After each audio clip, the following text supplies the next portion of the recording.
पहाड़ों वाले जंगल में ठंड का मौसम आने वाला था, लेकिन अभी तक जंगल में किसी भी पक्षी ने उसकी तैयारी नहीं की थी। सब पक्षी रोज की तरह अपना भोजन ढूंढने अपने अपने घरों से जा रहे थे। कालू कौवा अभी तक अपने घर में सोया हुआ था। कालू, उठो, देखो सारे पक्षी अपना अपना दाना लेने जा रहे हैं और एक तुम हो, आलसी कहीं के, अभी तक सोए हुए हो। उठो और मेरे लिए दाना लाओ, मुझे बहुत भूख लगी है। कालू कौवा उठ जाता है। क्या है, सुबह सुबह शोर मचाना शुरू कर देती हो। जाओ, जाकर भोजन लेकर आओ। तुम भी तो जा सकती हो भोजन लेने, तुम्हारे पंखों में कौन सा मेहंदी लगी है। क्या क्या कहा तुमने? गोरी कौवी पास पड़ी लाठी उठाती है और जोर से कालू कौवे के सर पर मारती है। हाय, मार दिया मुझे। सारी पत्नियां अपने पतियों की सेवा करती हैं और एक तुम हो, हर समय मुझे मारती डराती रहती हो। अगर अब मारा तो तुम्हारी शिकायत मैं चील रानी को लगा दूंगा। ये अपनी चोंच हिलाना बंद करो और घर से बाहर निकलो, दाना लेकर आओ। वो दोनों ऐसे आपस में लड़ रहे होते हैं कि चील रानी का संतरी जंगल में आ जाता है। सुनो सुनो सुनो, सब पक्षियों सुनो। कौवों का घर पास था। वो दोनों जल्दी से अपने घर से बाहर जाते हैं। संतरी, क्या बात है, तुम हमें बताओ, बाकी पक्षी तो अपना भोजन लेने गए हुए हैं। संतरी कालू कौवे और गोरी कौवी के पास रुकता है। अच्छा, मैं तुम दोनों को बता देता हूँ, तुम जाकर बाकी पक्षियों को ये बता देना। इस बार मौसम का हाल बताने वाले पक्षी ने बताया है कि जंगल में पहले से ज़्यादा ठंड पड़ेगी। शायद इस बार बर्फबारी भी हो, इसलिए पहले से सब पक्षी अपने घोंसलों को गर्म और मजबूत बना लें। अच्छा, ऐसा है, तुम जाओ संतरी, तुम्हें तो और भी काम होंगे, हम सब पक्षियों को बता देंगे। चील रानी का संतरी वापस चला जाता है। दोनों कालू कौवा और गोरी कौवी अपने घर में चले जाते हैं। गोरी के दिमाग में आइडिया आता है। अच्छा भला वो संतरी सबको मौसम का हाल बताने वाला था, तुमने उसे क्यों मना कर दिया। मैं तो नहीं जाऊंगा किसी के भी घर। पागल, चुप कर और मेरी बात सुन। हम किसी को कुछ नहीं बताएंगे। हम नहीं बताएंगे कि इस बार ठंड ज़्यादा पड़ेगी। हम दोनों मिलकर इस बार कुछ अच्छे और गर्म घोंसले बनाएंगे। पक्षियों को तो नहीं पता होगा कि ठंड ज़्यादा पड़ेगी, इसलिए वो तो अपने मामूल के घोंसले बनाएंगे। लेकिन जब सर्दी बढ़ जाएगी तो हम अपने बनाए हुए गर्म घोंसले किराए पर दे देंगे और बहुत सारा मुनाफा कमाएंगे। बताओ, कैसा लगा मेरा आइडिया? वाह गोरी, ये बात तो मेरे दिमाग में आई ही नहीं। और मैं भी सोचूं, गोरी कब से इतनी अच्छी हो गई कि सब पक्षियों को सर्दी की खबर देकर समाज सेवा का काम करेगी। आहिस्ता आहिस्ता मेरे साथ रहते रहते तुम भी अक्लमंद हो ही जाओगे। अच्छा, अब तुम जंगल जाओ, घर बनाने के लिए लकड़ियाँ और घास लाओ, और मैं एक बड़ा सा पेड़ देखती हूँ जिस पर हम अपना होटल बनाएंगे और पक्षियों को कमरे किराए पर देंगे।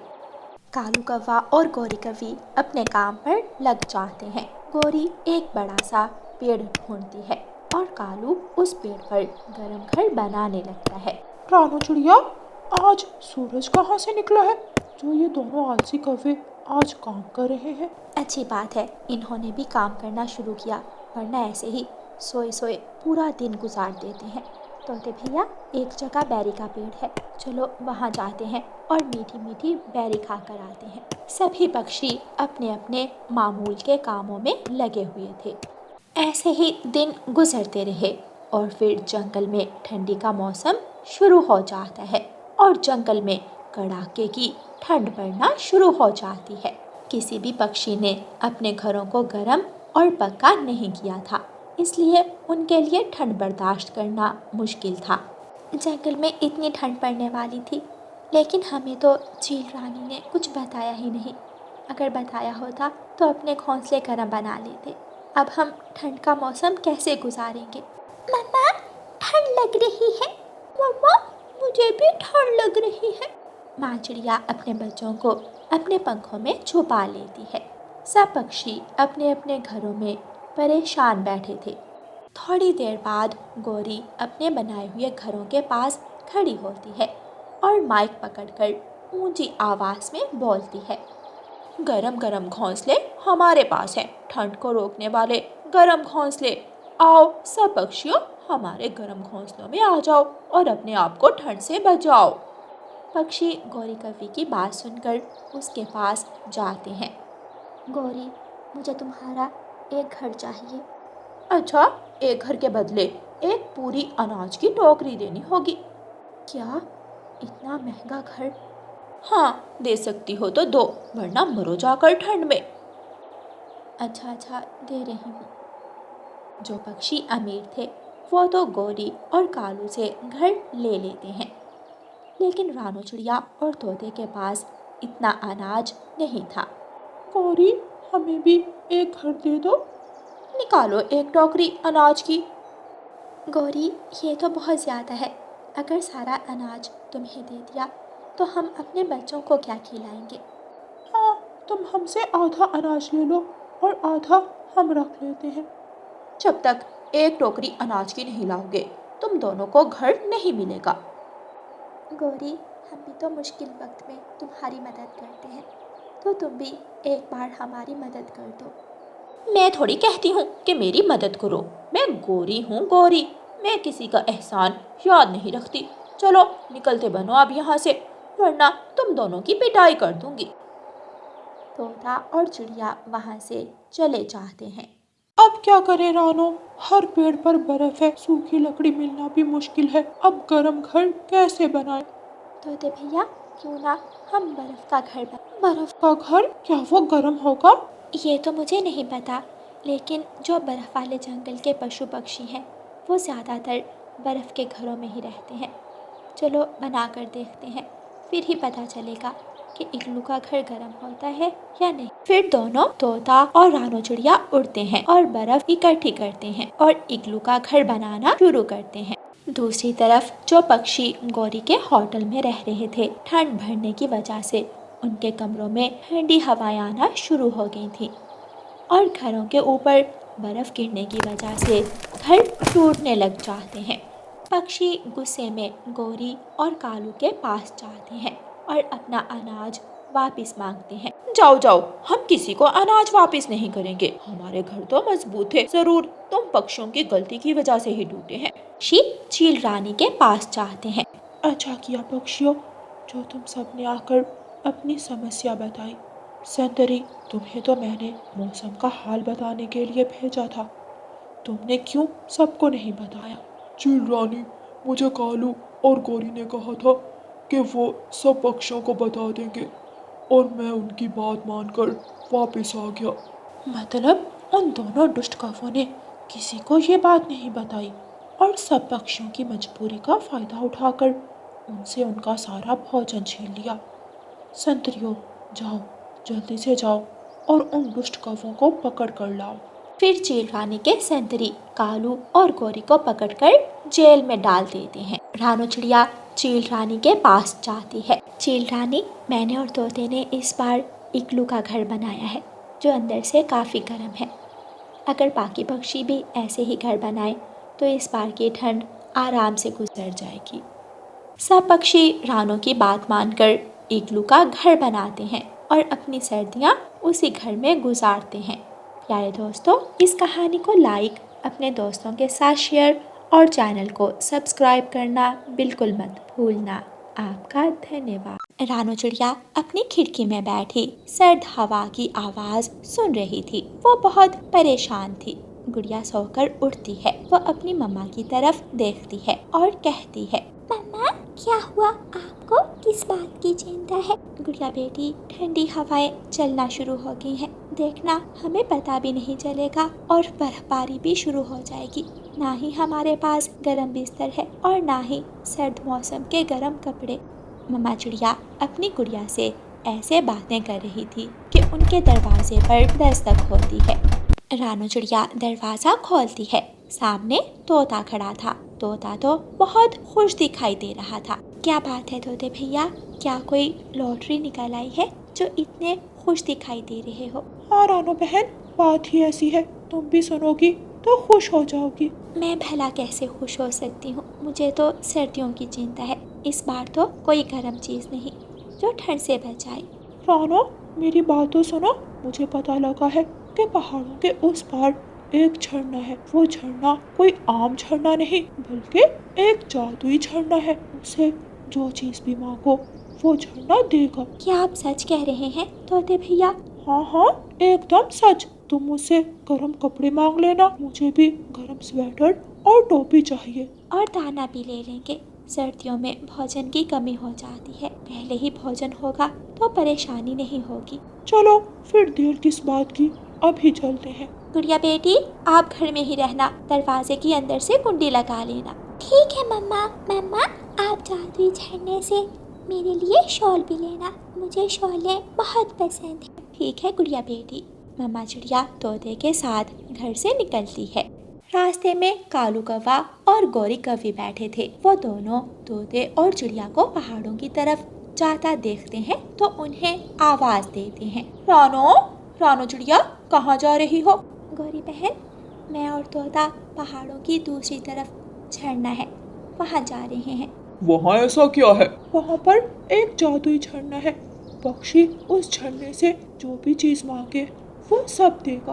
अच्छा, सोना चांदी, क्या वो ये भी देगा? हाँ शायद, लेकिन हम तो सर्दियों के गर्म कपड़े लेने जा रहे हैं। तुम दोनों भी अभी सर्दियों की तैयारी कर लो, वरना बाद में परेशान रहोगे।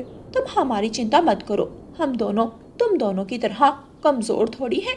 मैं और गौरी ताकतवर हैं। ऐसी छोटी मोटी ठंड हमारा कुछ नहीं बिगाड़ सकती। अच्छा, तुम दोनों की जो मर्जी। चलो चिड़िया रानी। तोता और रानो चिड़िया वहाँ से चले जाते हैं। चलो कालूपति जी, चलकर देखते हैं क्या सच में कोई ऐसा झरना है भी। हाँ गौरी, अगर सच में कोई जादुई झरना हुआ तो मैं तो अपने लिए सोने की घड़ी लूंगा। और मैं सोने का हार। वो दोनों कौवे उड़ते हैं और रानो चिड़िया और तोते का पीछा करते करते उस झरने तक पहुंच जाते हैं। उस झरने के पास फूल ही फूल थे और ढेर सारी तितलियां उड़ रही थीं। तोते, क्या यही जादुई झरना है? तोते के कुछ कहने से पहले ही उस झरने से आवाज आती है। हाँ, मैं हूँ जादुई झरना। तुम जो भी मांगोगे मैं दूंगा, लेकिन सोच समझ कर मांगना, और जो भी मांगना ठंड आने से पहले पहले ही मांगना।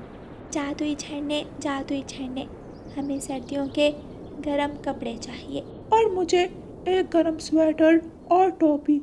जादुई झरने के अंदर से रोशनी निकलती है और वो जादुई झरना तोते और रानो चिड़िया को गरम बिस्तर और गरम कपड़े दे देता है। जादुई झरने जी, हमें भोजन भी चाहिए। भोजन हमारे सर्दियों में बहुत काम आएगा। हाँ झरने जी, हमें इतना दाना दे दे जिससे हमारी सर्दियाँ आराम से गुजर जाएं। जादुई झरने से फिर से रोशनी निकलती है और वो जादुई झरना दोनों चिड़िया और तोते को ढेर सारा भोजन दे देता है। रानो चिड़िया और तोता गरम कपड़े और भोजन उठाते हैं और अपने अपने घर की तरफ उड़ जाते हैं। चिड़िया और तोते के जाते ही कालू कौवा और गौरी कौवी जादुई झरने के पास आते हैं। जादुई झरने, तुमसे जो भी मांगो तुम दोगे? हाँ कौवो, मैं सब दूंगा। तो फिर जल्दी से मुझे एक सोने की घड़ी दो। और मुझे सोने का हार। मेरे पास बहुत सारे पक्षी आए, लेकिन पहली बार ऐसा कोई आया है जो चमकती चीज मांग रहा है। क्योंकि वो सब पक्षी तो पागल हैं। अगर हमारे पास मालो दौलत होगी तो हम सब खरीद सकते हैं। हाँ जादुई झरने, हम जब चाहें सोना बेचकर दाना लेंगे, इसलिए हमें तो चमकती चीजें ही चाहिए। ठीक है, जैसे तुम दोनों की मर्जी। फिर जादुई झरने से रोशनी निकलती है। गौरी कौवी के गले में सोने का चमचमाता हुआ हार डल जाता है और कालू के पंख पर सोने की घड़ी आ जाती है। देखो देखो गौरी, मेरी सोने की घड़ी। कालू जी, जरा इधर तो देखो, मेरे गले में सोने का हार। चलो अब इस झरने से कुछ और भी मांगते हैं। झरने, जल्दी से मुझे सोने की बालियां भी दो।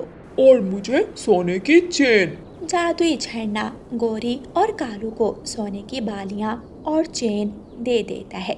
गौरी, अब क्या मांगे? बस हर पक्षी एक दिन में 2 चीज़ें ही मांग सकता है। अब कल आना और याद रखना, जो भी मांगना सर्दियों से पहले पहले ही मांगना। सर्दियाँ शुरू हो गई तो कुछ नहीं मिलेगा। अच्छा, समझ आ गई।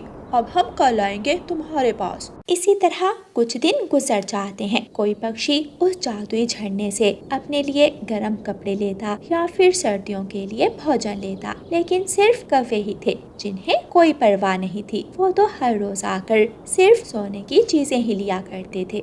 देखते ही देखते जंगल का मौसम बदल जाता है और ठंड शुरू हो जाती है। गौरी, आज तो बहुत तेज हवा चल रही है। हाँ कालू जी, घर में कुछ खाने को भी नहीं है। जाओ तुम जाकर ये सोने की अंगूठी बेच आओ। इससे जो पैसे आएंगे हम दाना खरीद लेंगे। कालू कौवा सुनार के पास जाता है, लेकिन दुकान बंद थी। कालू कौवा सुनार को फोन करता है। सुनार, तुम कहाँ हो? हम तो अपना सोना बेचने आए थे, हमें पैसे चाहिए। कालू यार, इस बार तो अनाज की कमी है। अब तो अनाज भी सोने के दामों बिक रहा है। तुम मुझे अनाज देकर पैसे ले लो, लेकिन सोना लेकर तो मेरा नुकसान ही होगा, क्योंकि इस बार ठंड बहुत ज़्यादा पड़ेगी। मैं उस सोने को रखकर क्या करूँगा? अगर भूख के कारण मैं मर गया तो? ये कैसी बातें कर रहे हो सुनार भैया? हमारा सोना क्या अब सस्ता हो गया है? हाँ, सोना सस्ता और अनाज महंगा। अगर चाहो तो मुझे दाने बेच दो। कालू कौवा फोन बंद करता है और भागा भागा जाकर गौरी को सारी बात बताता है। कालू जी, ये क्या हुआ? हमारा इतना सारा सोना बेकार चला गया। अब हम क्या करेंगे? पता नहीं गौरी, लेकिन हमें भी जादुई झरने से दाना लेना चाहिए था। कालू जी, चलो उस जादुई झरने के पास जाते हैं। जब दोनों कौवे उस जादुई झरने के पास जाते हैं तो झरना तो बर्फ से जम चुका था। वो दोनों जादुई झरने को आवाजें देते हैं, लेकिन उन्हें कोई आवाज नहीं आती। हर तरफ बस बर्फ ही बर्फ थी। रात को तेज सर्द हवाएं चलती हैं। दोनों कौवे ठंड से कांप रहे थे। ना उनके पास गर्म कंबल था और ना ही खाने के लिए दाना। वो दोनों बहुत रोते हैं और पछताते हैं और ठंड से कांप कर अपनी जान दे देते हैं। ऐसे कौवों के लालच ने उनकी जान ले ली थी। प्यारे दोस्तों, इस कहानी को लाइक, अपने दोस्तों के साथ शेयर और चैनल को सब्सक्राइब करना बिल्कुल मत भूलना। आपका धन्यवाद। पहाड़ों वाले जंगल में 2 नए पक्षी आते हैं। जंगल के सारे पक्षी उन 2 नए पक्षियों से मिलने जाते हैं। कौवो, हम आपका इस जंगल में स्वागत करते हैं। आपसे आप दोनों भी इस जंगल का हिस्सा हो, इसलिए आप दोनों को चिंता करने की कोई ज़रूरत नहीं है। हम सब इस जंगल में मिलजुल कर रहते हैं और एक दूसरे का ख्याल रखते हैं। धन्यवाद बुलबुल और चिड़िया बहन।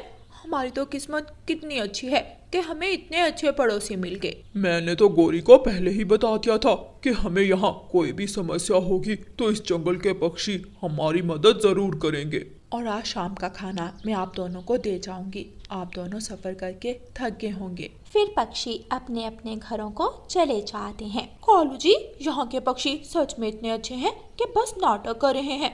नहीं नहीं, मेरे मामा जी ने बताया है कि इस जंगल के पक्षी बहुत अच्छे हैं। हम इनकी इसी अच्छाई का फायदा उठाएंगे। देखना, ये हमें हर रोज खिलाएंगे और हम मुफ्त में बैठकर खाएंगे। थोड़ी देर बाद कौवों के दरवाजे पर दस्तक होती है। गौरी कौवी दरवाजा खोलती है तो बाहर बुलबुल हाथ में चावलों की प्लेट लिए खड़ी थी। ये लो गौरी बहन, मैं उम्मीद करती हूँ आपको पसंद आएंगे। धन्यवाद बुलबुल बहन, खुशबू तो बहुत मजे की आ रही है। बुलबुल गौरी कौवी को चावल देकर अपने घर वापस चली जाती है। कालू जी, क्या अब हम हर रोज ऐसे ही मुफ्त में खाया करेंगे? हाँ हाँ, तुम देखती जाओ मैं करता क्या हूँ। हम इन पक्षियों को पागल बनाएंगे और अपनी हर बात मनवाएंगे। अगले दिन कालू कौवा एक बड़े नीम के पेड़ पर बैठा था। जैसे ही वो रानू चिड़िया को उस तरफ आता देखता है, वो जोर जोर से रोना शुरू कर देता है। रानू चिड़िया कालू कौवे को रोता देखकर वहाँ आती है। कौवे भैया, क्या हुआ है? मुझे बताएं, आप यहाँ ऐसे बैठकर रो क्यों रहे हैं? क्या बताऊँ चिड़िया बहन, मेरे पास जो भी पैसे बचे थे उनसे आज मैं बाजार से सब्जियाँ लेकर आया था, लेकिन मुझे रास्ते में एक उल्लू मिल गया। जल्दी से निकाल जो कुछ भी तेरे पास है। उल्लू, मेरे पास कुछ भी नहीं है। जो पैसे थे उनसे ये सब्जियां ले आया हूँ। प्लीज मुझे घर जाने दो। ये सब्जियां मुझे दे दो, मैं तो इन्हीं से एक दिन चला लूंगा। अगर ये मैंने तुम्हें दे दी तो मैं क्या खाऊंगा? मेरे सामने जुबान चलाता है। चिड़िया बहन, फिर वो मुझे मारने की धमकी देता है और मैं अपनी सारी सब्जियां उसे दे आया हूँ। अब मैं खाली हाथ घर जाऊंगा तो गौरी को क्या मुंह दिखाऊंगा? कालू भाई, मैंने आपको कल भी बताया था कि हम सब पक्षी एक दूसरे की मदद करते हैं। आपको चिंता करने की कोई जरूरत नहीं, आप मेरे साथ आए। फिर रानो चिड़िया कालू कौवे को अपने साथ अपने खेत में ले जाती है। वहाँ टमाटर, गाजर, भिंडी, बैंगन, हर तरह की सब्जी थी। कौवे भाई, ये मेरा खेत है, आपको जो भी सब्जी चाहिए वो आप यहाँ से ले सकते हैं। मैं अपने घर जा रही हूँ, आप भी सब्जी लेकर अपने घर चले जाइएगा। फिर रानो चिड़िया अपने घर की तरफ चली जाती है। इस चिड़िया को तो पागल बनाने में बहुत मजा आया। कितनी बेवकूफ है ये, मेरी झूठी कहानी को सच समझ बैठी।